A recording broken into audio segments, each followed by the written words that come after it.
The Swineherd.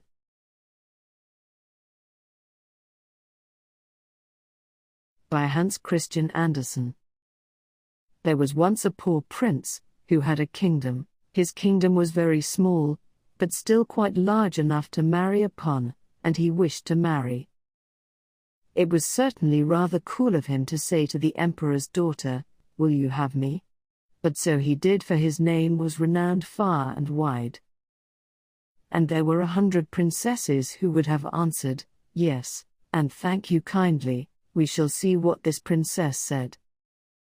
Listen. It happened that where the prince's father lay buried, there grew a rose tree, a most beautiful rose tree, which blossomed only once in every 5 years, and even then bore only one flower, but that was a rose. It smelt so sweet that all cares and sorrows were forgotten by him who inhaled it. And furthermore, the prince had a nightingale, who could sing in such a manner that it seemed as though all sweet melodies dwelt in her little throat. So the princess was to have the rose, and the nightingale, and they were accordingly put into large silver caskets, and sent to her palace hall. The emperor had them brought into a large hall, where the princess was playing at visiting. With the ladies she clapped her hands for joy. "Ah, if it were but a little pussy cat," said she, but the rose tree, with its beautiful rose, came to view. "Oh, how prettily it is made," said they. "It is more than pretty," said the emperor, "it is charming." But the princess touched it, and was almost ready to cry, "Fie, papa, it is not made, it is natural. Let us see what is in the other casket, before we get into a bad humor," said the emperor. So the nightingale came forth, and sang so delightfully at first. "Superbe, charmant!" exclaimed the ladies, for they all used to chatter French, each one worse than her neighbor. "How much it reminds me of the musical box." "Oh yes, these are the same tones." The emperor wept like a child at it. "I will hope it is not a real bird," said the princess. "Yes, it is a real bird." "Well then, let the bird fly," said the princess, and she positively refused to see the prince. However, he was not to be discouraged at all.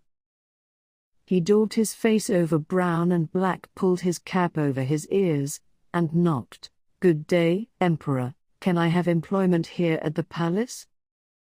"Why, yes," said the emperor, "I want someone to take care of the pigs, for we have a great many." So he was appointed imperial swineherd. He had a dirty little room close by the pigsty, and there he sat and worked. By evening he made a kitchen pot. Little bells were hung all round it. And when the pot was boiling, these bells tinkled, and played the tune, "Ach, du lieber Augustin, alles ist weg, weg, weg." But whoever held his finger in the smoke, immediately smelt all the dishes cooking on every hearth in the city. This was different from the rose. Now the princess happened to walk that way, and when she heard the tune, she stood quite still, and seemed pleased, for she could play it with one finger.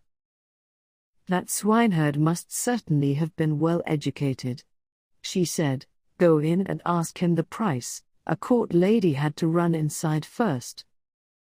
"What will you take for the pot?" "I will have 10 kisses from the princess," said the swineherd. "Yes, indeed," said the court lady.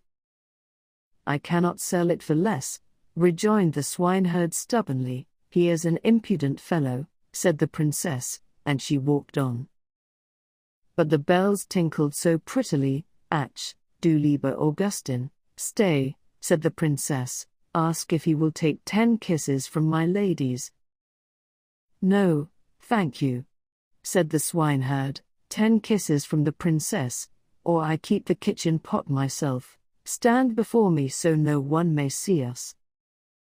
The ladies spread out their dresses. The swineherd got his 10 kisses, and the princess got the kitchen pot. That was absolutely delightful. The pot boiled the whole evening. They knew what was cooking at every fire, From the chamberlains to the cobblers the ladies danced and clapped hands. We know who has soup or pancakes, who has cutlets and eggs. How interesting, yes, but keep my secret closely, for I am an emperor's daughter. The swineherd let not a day pass without working. He next constructed a rattle, which played all the waltzes heard since the creation of the world. "Ah, that is superb," said she. "Go and ask the price of it, but mind, he shall have no more kisses. He wants 100 kisses," said the lady. "I think he is not in his right senses," but she stopped again. "Art must be encouraged. Tell him he shall have 10 kisses from me, and the rest from you." "Oh, but we should not like that. If I can kiss him, surely you can. Remember, you owe everything to me." So the ladies were obliged to go again.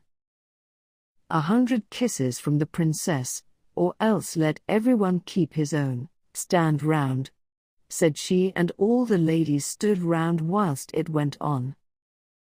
"What can be the reason for such a crowd close by the pigsty?" said the emperor, who happened just then to step out on the balcony. He rubbed his eyes, and put on his spectacles. "They are the ladies of the court. I must go down and see what they are about."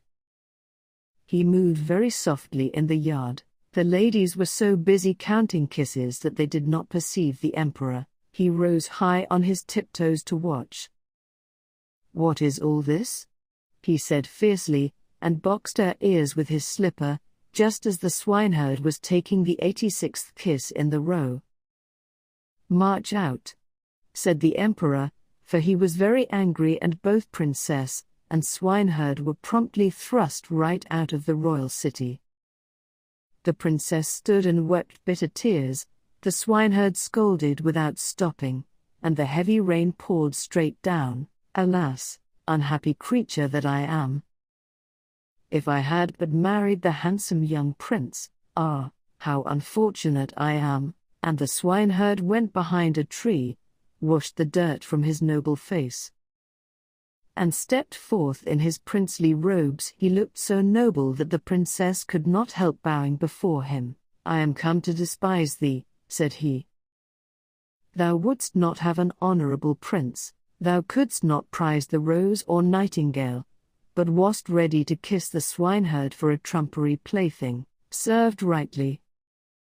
He then went back to his own little kingdom, and shut the door of his palace in her face. Now she might well sing all day, Ach, du lieber Augustin, alles ist weg.